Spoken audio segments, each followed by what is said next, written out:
a touchy subject, and Mike Leach can be a little bit of a touchy guy sometimes. Okay, well, interesting stuff. Thought we'd throw a little other things outside of fantasy football your way, and I'm glad you had an update on those situations. Who were you rooting for, Washington or Washington State in that game? Oh, I'm a Husky. You are. Through. Okay. I bleed purple and gold when it comes to college football. All right, well, very good, Ryan. Well, we appreciate you being on the program, and we'll do it again Thursday. All right, buddy? Sounds great. All right, have a good night, Ryan. All right, thank you, guys. You're welcome. Take care. So what's your take on what he had to say? So I wrote a note pre-show that I wanted to run by you in regards to the Seahawks, and it's just, and they remind me a little bit of New England. Obviously, Russell Wilson has a different play style than Tom Brady, given the differences in age and the physicality of each quarterback. But would you agree that maybe offensively, obviously they're not going to have a guy with a 1,600-yard season receiving, but they're maybe the most complete offense in the NFL right now? I mean, just the way that Wilson is able to divvy out. Obviously, Luke Wilson doesn't get a lot of stuff, but when he's there, Wilson hits him, and or just, guys like, Will Disley, obviously Tyler Lockett, DJ Metcalf, Chris Carson, who's coming off a 1,000-yard season. He's going to have another one again, probably be a Pro Bowler. They just have a very balanced offensive approach, and it's no secret why they're 10-2 right now, and arguably one of the 3 best teams in the NFL, maybe a Super Bowl contender in the NFC.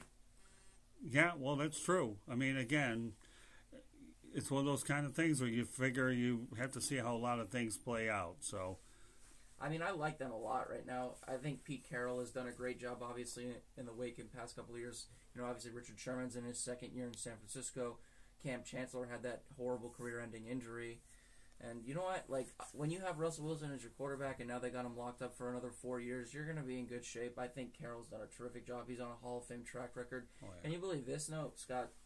Russell Wilson is the only quarterback in NFL history to start his first 8 seasons without a losing record. That's just a trial. I mean, that's just a reflection of consistency. Obviously the relationship with your receiving core, your offensive line, everybody. Obviously, him and Pete Carroll are kind of like this at this point. They're the West Coast version of Brady and Belichick. If I'm, for lack of a better, comparison. Well, not only that. Okay, don't kid yourself. Pete Carroll drafted him. Mm-hmm. Yeah. Just so you know. So our next guest, just so you know, he works at the WEI Network, associated with mine. His name is Stuart Hack, and he's a baseball guy, and I've gotten to know Stuart real well. When I worked with Peter Wayne for the WEINetwork.com, Peter and I did the Sports Exchange for a period of time. Unfortunately, Peter's wife got seriously ill, and unfortunately...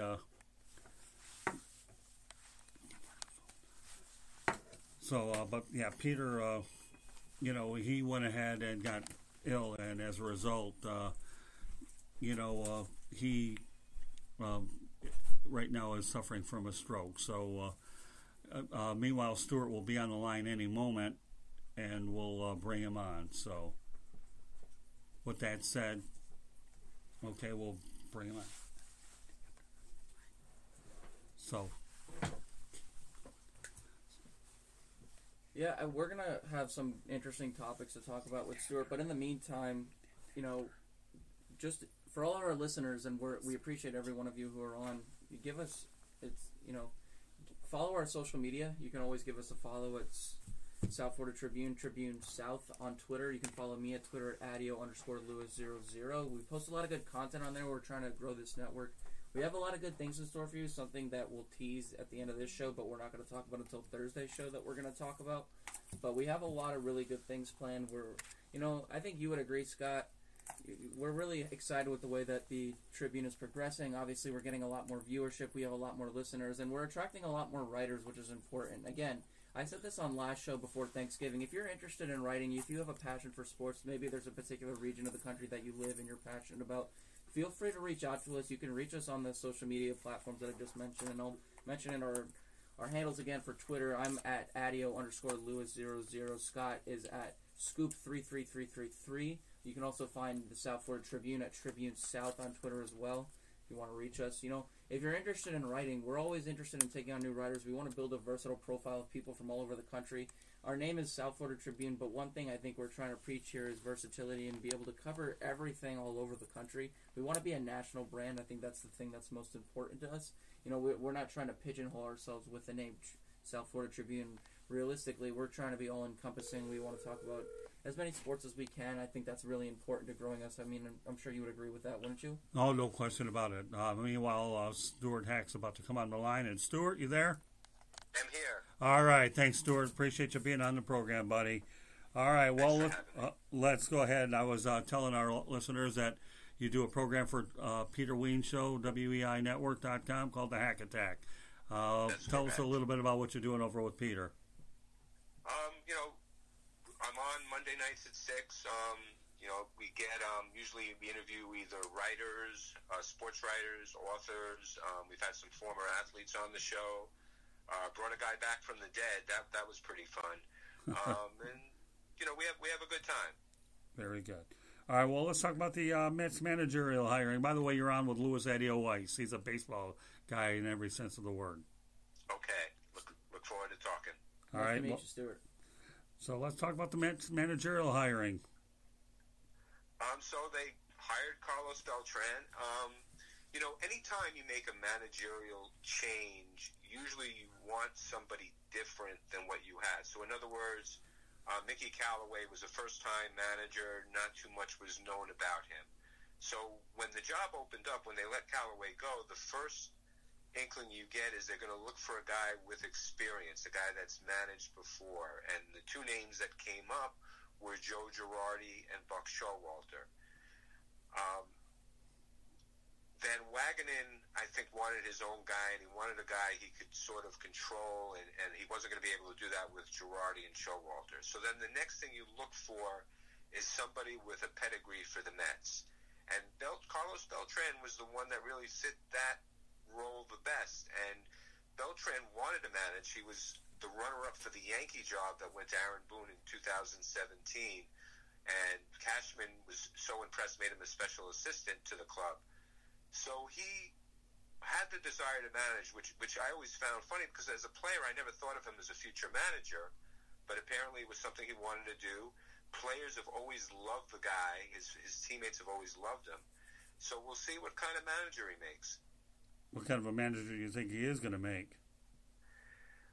I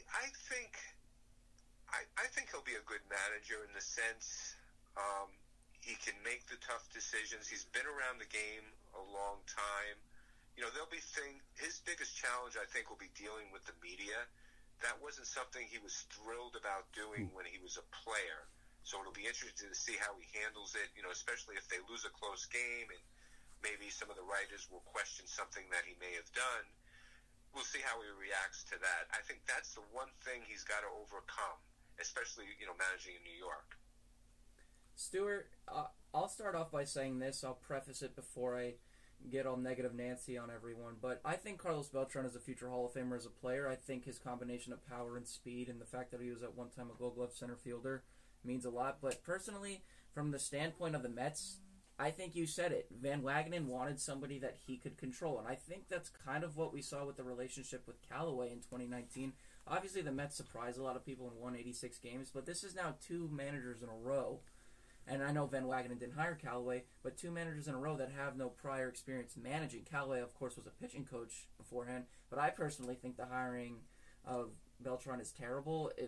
And realistically, when he was with the Mets, he had signed a $100 million contract, and they went to the playoffs once, obviously 2006 when he was there, and he wound up being traded to the Giants that brought back Zach Wheeler.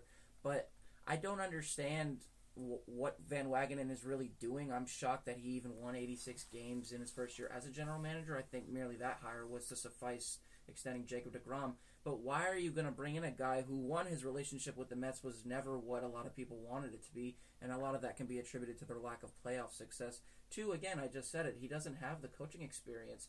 Yeah, you can attribute what he did with Houston in 2017 when he was more like a father figure, but again, I just don't really see the point in this managerial hire by them.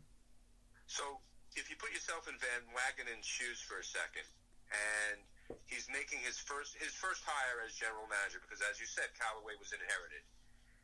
If he hires Girardi, he gets a guy that has his own opinion about things, has a certain way about doing it, and maybe takes over and maybe throws Van Wagner kind of to the sidelines a little bit, so to speak. Same thing with Showalter. So now, if you're Brody Van Wagner, what are you looking at to hire?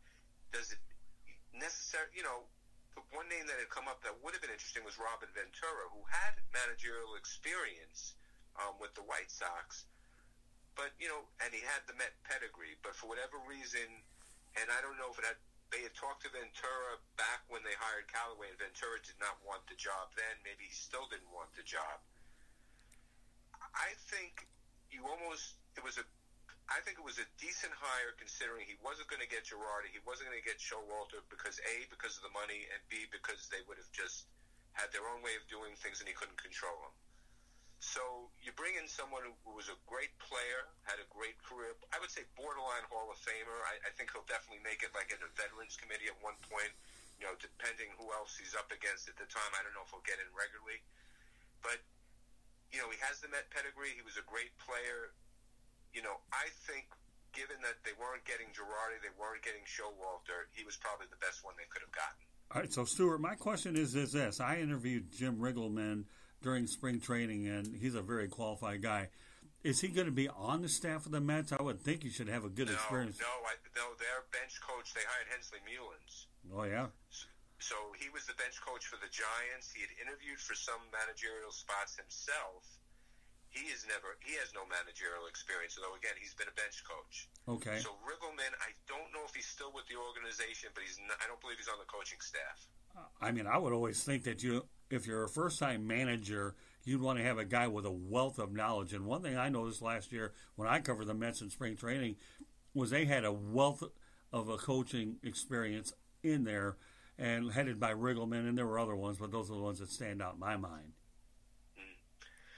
One name that had come up when Beltran got hired was Terry Collins. Oh, really? To come back as a bench coach. And for whatever reason, I don't know if it was Collins' choice. Maybe he didn't want to go back onto the field, or, the Mets decided they didn't want to go there because, you bring Collins in and, you're kind of looking over your shoulder.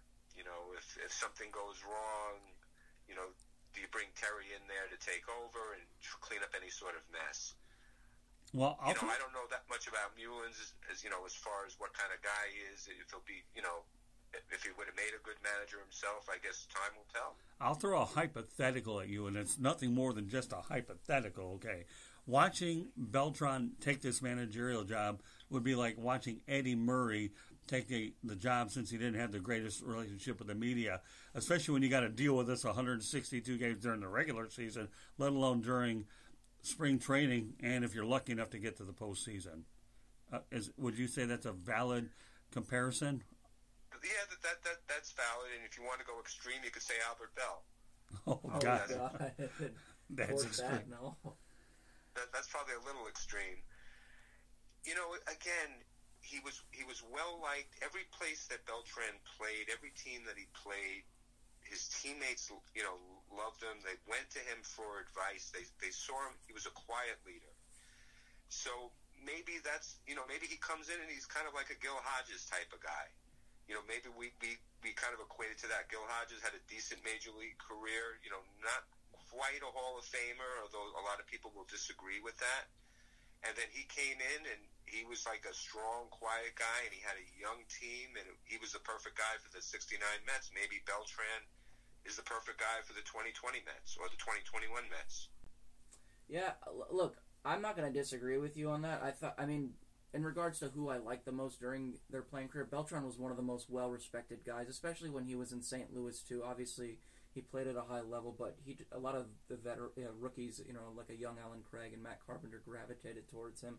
But again, I think when we saw with Alex Cora, when he was hired by the Red Sox to manage and they won 108 games in the World Series, he was the bench coach on a World Series team. He had previous coaching experience. I would have assumed that if the Yankees were to groom him, say, to be a manager when he was in that front office role, they would have at least set him down to, say, winter ball to coach down there to get some experience. And I think that's important in this case, but I just don't think the Mets did enough homework on this. I guess time will tell. Right. They have a lot of other issues, and I think right now the manager is probably the least of their problems. they have really no closer at this point. They're going to lose one of their top starting pitchers any day now in Zach Wheeler. I think their holes